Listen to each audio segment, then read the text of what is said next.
My cousin tried to steal my grandmother's house, but she left me a message. My cousin tried to steal my grandmother's house from me, but she forgot one thing. My grandmother knew exactly what kind of person she was. When my grandmother passed away, everyone expected her house to go to my uncle. He was her only son, the oldest in the family, the person everyone assumed would inherit everything. So when the will was read, everyone was shocked. Because the house wasn't left to him. It wasn't left to my aunt. It was left to me. The room went completely silent. My uncle just stared at the lawyer. Then he laughed. He said, "That has to be a mistake." But it wasn't. My grandmother had specifically chosen me. And honestly, I understood why. While everyone else visited her on holidays, I was the one checking on her every week. I drove her to appointments, fixed things around the house, sat with her when she was lonely. I didn't do it because I expected anything. I did it because she was my grandmother. But my cousin didn't see it that way.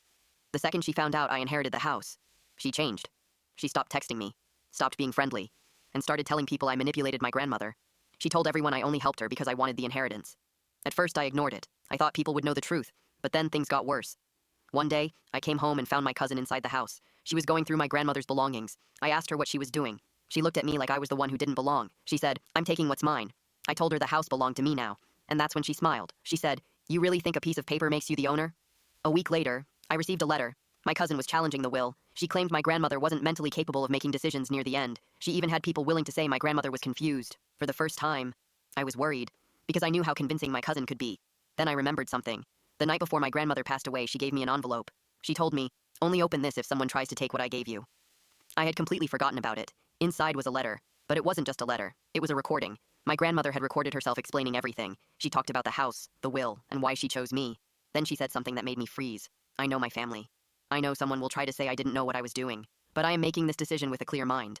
The recording destroyed my cousin's entire argument. But then something even crazier happened. During the court process, another piece of evidence came out. My cousin had been texting someone before my grandmother died. The messages showed she was already planning how she would take the house, before the will was even revealed. She wasn't fighting because she loved my grandmother. She was fighting because she thought she was entitled to what wasn't hers. After everything came out, my cousin tried to apologize. She said she was just angry, but I asked her one question.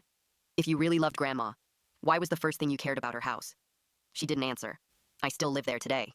And every time I walk through the front door, I think about what my grandmother told me. She said, "People show their true colors when there's something to gain." And she was right. Because the person who acted like they loved her the most was the person who wanted the most from her.